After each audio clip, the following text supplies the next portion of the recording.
नमस्कार, मैं हूं आपके साथ मयंक। आज 15 तारीख है। देखिए, पूरी दुनिया में इस समय अमेरिका और ईरान के बीच जो एमओयू साइन होने वाला है, इसकी चर्चाएं हैं। लेकिन इसके बीच एक ऐसी खबर आई है, मैं सीधा पॉइंट पे आना चाहता हूं।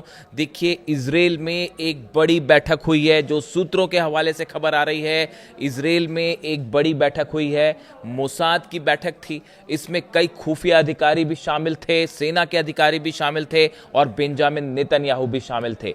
बड़े स्तर पर इजराइल में एक बैठक के बाद अब यह प्लान तैयार हो रहा है कि अगर अमेरिका और ईरान के बीच जिस एमओयू को लेकर एक मत हुए हैं दोनों, अगर इस पर साइन हो जाते हैं तो फिर इजराइल को क्या करना है, इजराइल की आगे की रणनीति क्या होगी। देखिए, कई तमाम दुनिया भर के एक्सपर्ट और खास तौर पर ईरान से जुड़े एक्सपर्ट्स ये बता रहे हैं कि नेतन्याहू और इजराइल मोसाद इस डील से, अमेरिका और ईरान की डील से बिल्कुल खुश नहीं है और कोशिश हो सकती है इस डील को तोड़ने की। शुक्रवार को, आने वाले शुक्रवार को, जुमे के दिन जो एमओयू पर साइन होने हैं, इसके पहले कई बड़ी घटनाएं होने की संभावना है, जिसको लेकर तमाम कयास लगाए जा रहे हैं। कई ऑप्शंस जो है वो सामने हैं, जिसको लेकर ईरान पूरी तरह से सावधान है। देखिए, ऊपर से इस तरह की खबरें चल रही हैं सब तरफ कि एमओयू साइन होना है और अब जंग खत्म हो जाएगी, लेकिन हकीकत यह है इजराइल में एक बड़ी प्लानिंग हो रही है, किसी भी तरह से इस डील को रोका जाए।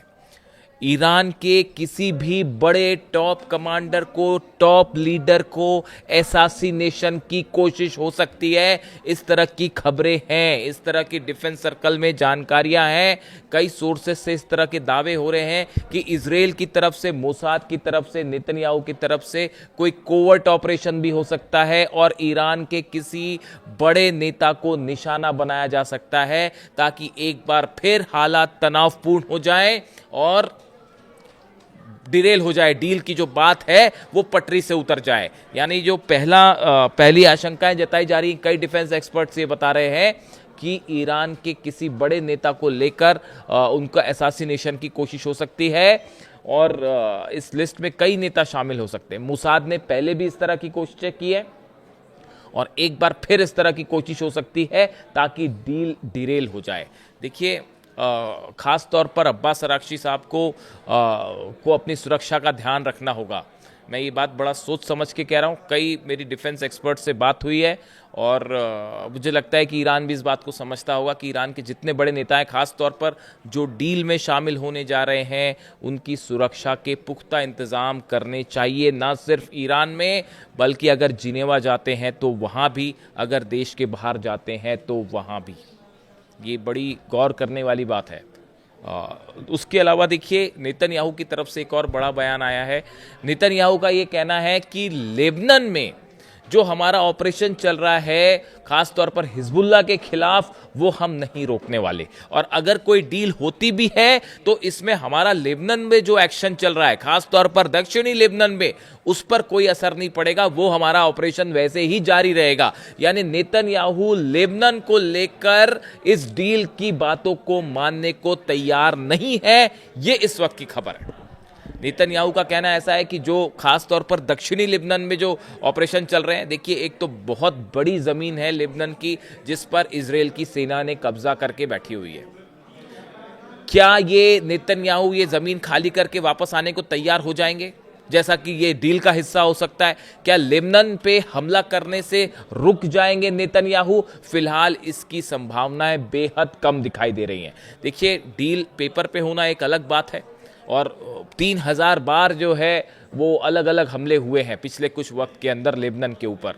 तो ऐसे हालात में क्या लेबनान को लेकर जो शर्त ईरान ने रखी है कि लेबनान में शांति होनी चाहिए, हमले नहीं होने चाहिए। बीती रात भी आपने देखा जिस तरह से बेरूत पर हमले हुए, उसके बाद ईरान ने अपनी मिसाइल्स तैयार कर दी थी और यह ऐलान भी कर दिया था ईरान की सेना की तरफ से कि आज रात इजराइल को करारा जवाब दिया जाएगा जो बेरूत पर उसने हमले किए हैं। और अगर आप ये सोचते हैं कि हमारे सहयोगियों को लेकर आप डील कर लेंगे तो हम तैयार नहीं है उसके लिए, ये डील नहीं हो सकती।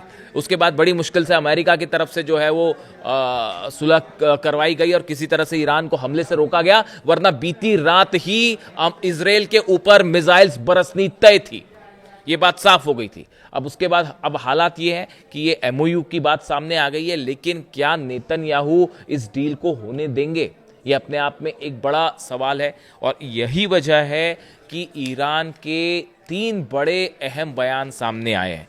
देखिए, सबसे बड़ा बयान आया है मोहम्मद बागेर जोलकद्र का, जो सेक्रेटरी हैं सुरक्षा समिति जो है, सिक्योरिटी काउंसिल जो है ईरान की, इसके सेक्रेटरी हैं मोहम्मद बागेर जोलकद्र। इनकी तरफ से बयान आया है कि किसी भी तरह का अगर कोई भी छोटा सा भी हमला होता है, चाहे वो लेबनान में हो, चाहे ईरान में हो, चाहे ईरान के किसी सहयोगियों पर हो, तो उसका करारा जवाब इजराइल को दिया जाएगा।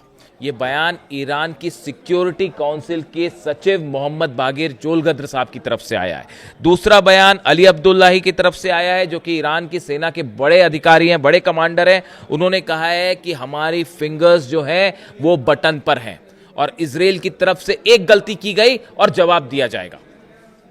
देखिए, उन्होंने ईरान के सुप्रीम लीडर मुस्तफा खामेनी साहब के भी निर्देशों का हवाला दिया, और मुस्तफा खामेनी ने बताया जा रहा है कि जो सुप्रीम लीडर हैं मुस्तफा खामेनी साहब, उनकी तरफ से अपनी सेना को साफ निर्देश दे दिए गए हैं कि जितनी मिसाइल्स हैं उनको अलर्ट मोड पर रखा जाए, लॉन्च मोड पे रखा जाए। जो ड्रोन्स हैं उनको लॉन्च मोड पे रखा जाए।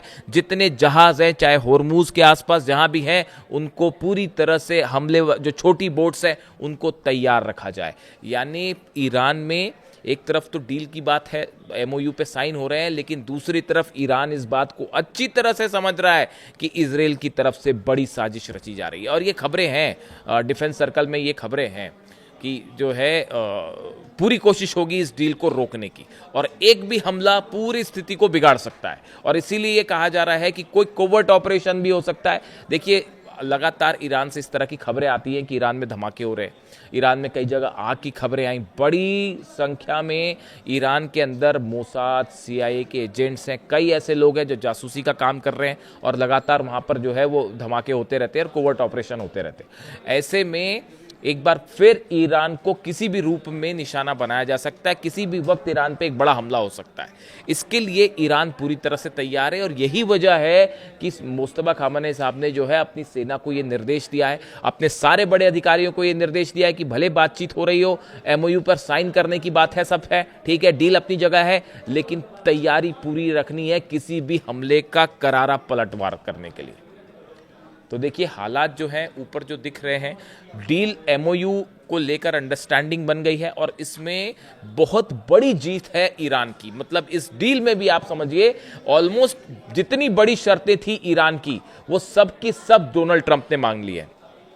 होर्मुज में अमेरिकी सेना पीछे हटेगी, बात नंबर 1। बात नंबर 2, ईरान सर्विस टैक्स लेने की जो बात कह रहा है उसके बारे में अभी कुछ कहा नहीं जा रहा, लेकिन सोर्सेस से ये खबर है कि ईरान जो है वो वहां से एक सर्विस टैक्स लेगा जो जहाज वहां से गुजरेंगे, इसको लेकर। देखिए, तीसरी जो सबसे अहम बात है इस एमओयू में, जिसको लेकर डोनाल्ड ट्रंप ने खुद बयान दिया है कि हॉर्मुज से बारूदी सुरंगें जो बिछी हुई हैं ईरान की, वो हटाई जाएंगी। अब ये थोड़ा सा ईरान को सावधान रहने की जरूरत है इस बात पे, क्योंकि एक बार अगर बारूदी सुरंगें हट जाती हैं तो ऐसे हालात में एक प्रकार से वहां पर जहाज, कोई अगर अमेरिका के कोई जहाज हैं या दुश्मन देश के कोई जहाज वहां पर अंदर घुसने की कोशिश करें, तो उनके लिए वो रास्ता कुछ हद तक खुल जाएगा। इस बात को लेकर थोड़ा सा सावधान रहने की ज़रूरत है, क्योंकि ये बारूदी सुरंगों का बिछा रहना ये सबसे बड़ी वजह थी जिसके चलते अमेरिका के जहाज ईरान पर आगे बढ़ के हमला नहीं कर पाए, और कोई ताकत उन बारूदी सुरंगों को वहां से नहीं हटा पा रही थी। ऐसे हालात में अब वहां से बारूदी सुरंगों को हटाने का काम एक तो काफ़ी लंबा चलेगा, और वो हटने के बाद ईरान को हॉर्मुज में अलर्ट रहने की सख्त जरूरत है।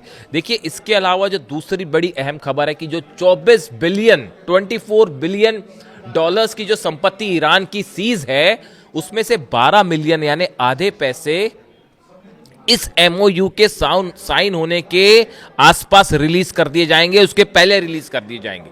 ये ईरान की बहुत बड़ी जीत होगी, जिसके लिए पहले अमेरिका तैयार नहीं था, लेकिन अंततः मुस्तफा खामेनी के सामने ट्रंप को झुकना पड़ा। तीसरी और सबसे अहम बात, ईरान अपना यूरेनियम किसी देश को नहीं सौंपेगा। ये बहुत बड़ी जीत है ईरान की। देखिए लगातार अमेरिका ये कहता रहा कि हम यूरेनियम ले लेंगे, इस तरह के बयान सामने आए कि यूरेनियम पर कब्जा किया जाएगा, लेकिन जो एमओयू है उसके मुताबिक ईरान का यूरेनियम ईरान के पास ही रहेगा। इतना ही नहीं, 3.67% एनरिचमेंट का अधिकार भी ईरान के पास रहेगा। जो बराक ओबामा ने जो डील की थी 2015 में, उसमें भी ये परमिशन थी। यानी आप देखिए ईरान की विदेश नीति की कितनी बड़ी हार है। यानी आप ये देखिए कि अमेरिका की विदेश नीति की कितनी बड़ी हार है ये। डोनाल्ड ट्रंप जो समझौता बराक ओबामा ने किया वो चल रहा था, पहले उसको तोड़ा, ये बोल के तोड़ा कि भाई ईरान परमाणु बम बना लेगा, जबकि ऐसा कुछ नहीं हो रहा था। आपने उस समझौते को तोड़ा, आपने हमला किया, और उसका नतीजा ये है कि अब वो जो नुकसान हुआ है, भरपाई उसके जो पैसे हैं वो भी दिए जा रहे हैं, $300 अरब भी देने पड़ रहे हैं। जो संपत्ति फ्रीज थी वो भी रिहा की जा रही है। जो बैन लगा हुआ था, यूरोपियन कंट्रीज ने जो बैन लगाए थे वो बैन भी, प्रतिबंध भी हटाए जा रहे हैं।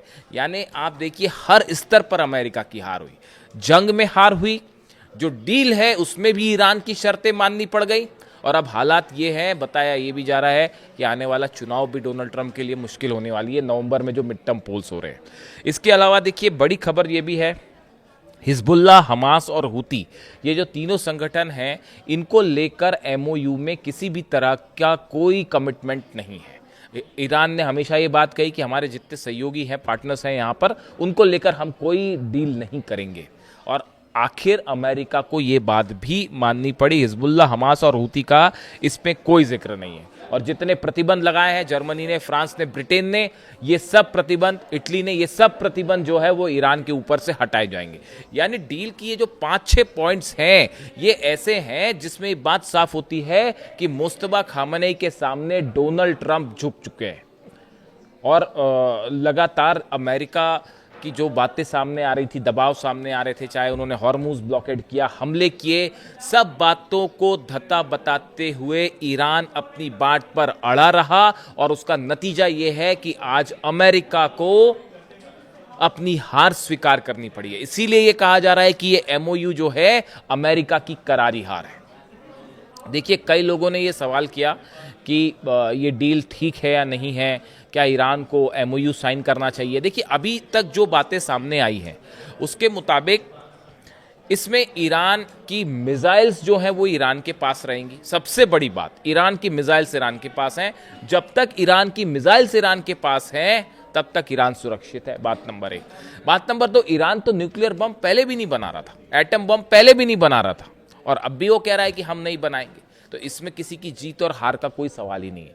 सवाल है एनरिचमेंट का अधिकार। ईरान ने कहा हमारा एनरिचमेंट हम करते रहे हैं और आगे भी जारी रखेंगे, 3.67% का जो लेवल है हम वो बरकरार रखेंगे, और इस बात के लिए अब अमेरिका राजी हो गया। यानी जो ये यूरेनियम एनरिचमेंट पूरी तरह रोकने की जिद थी, ये पूरी तरह से फेल साबित हो गई अमेरिका की, और ईरान अपनी बात पर, यानी यूरेनियम के मुद्दे पर भी ईरान जीता है, न्यूक्लियर मुद्दे पर भी ईरान जीता है। $300 अरब का जो नुकसान हुआ है, ईरान को ये संपत्ति भी वापस की जाएगी। जो अलग अलग हमलों में ईरान का नुकसान हुआ है वो वापस किया जाएगा। जो फ्रीज संपत्ति है उसमें से आधी जो है $12 मिलियन जल्दी ही रिलीज किए जाएंगे।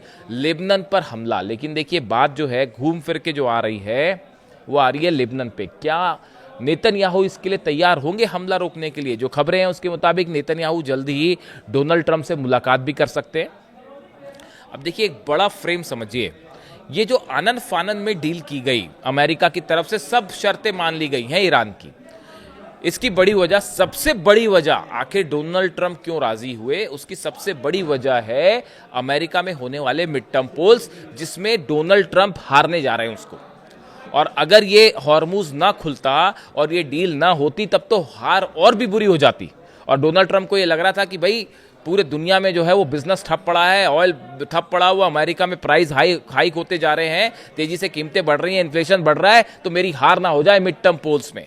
इससे बचने के लिए आनन फानन में ये डील की गई है। लेकिन ईरान, दो इसमें मुद्दे हैं। पहला मुद्दा यह है कि नेतन्याहू का अगला कदम क्या होगा, जिसको लेकर बड़ा ही सावधान रहने की जरूरत है, बहुत ही सावधान रहने की जरूरत है ईरान को, क्योंकि कुछ भी हो सकता है। अपने बड़े नेताओं की सुरक्षा की पूरी जिम्मेदारी करनी चाहिए ईरान को, न सिर्फ देश में बल्कि देश के बाहर भी। ये बात मैं रिपीट कर रहा हूं फिर से। इसके अलावा देखिए, बड़ा एक तो फुटबॉल वर्ल्ड कप है, वो तो चल ही रहा है। उसके अलावा ये जो इलेक्शंस हैं ये बेहद अहम होने जा रहे हैं। लेकिन सवाल ये है कि ईरान का जो यूरेनियम है, जो कि 64% एनरिच है, जो उस यूरेनियम का क्या होगा और उसको लेकर आगे क्या किया जाएगा, ये तस्वीर अभी साफ नहीं है। यानी कि ईरान के यूरेनियम के मुद्दे पर बातचीत आगे आने वाले दिनों में, ये जब ये एमओयू साइन हो जाएगा, इसके बाद जो 60 दिन का गैप होगा उसमें चर्चा होगी ईरान के यूरेनियम को लेकर। मैं कल एक बड़ा खुलासा रखूंगा आपके सामने, ईरान के यूरेनियम की अभी क्या स्थिति है और इसको लेकर ईरान का क्या रुख होगा, और ये जो यूरेनियम है इसका आगे क्या हो सकता है। एक अगले वीडियो में इसका खुलासा होगा। लेकिन फिलहाल जो स्थिति है, इसमें न सिर्फ जंग में ईरान की जीत हुई है, डील में ईरान की जीत हुई है, और इतना ही नहीं, आने वाले चुनाव भी डोनाल्ड ट्रंप जो है वो हारने की दिशा में आगे बढ़ते दिखाई दे रहे हैं। ऐसे में सावधान रहने की जरूरत है इजराइल के अगले कदम से, खास तौर पर लेबनान को लेकर वो क्या करने जा रहे हैं, और ईरान को लेकर, ईरान और अमेरिका की डील को लेकर क्या नेतन्याहू इसमें बीच में बाधा बनने की कोशिश करेंगे। इससे जुड़ा जो भी अपडेट होगा आप तक पहुंचाऊंगा। कमेंट करके बताइए वीडियो कैसा लगा। Thank you so much.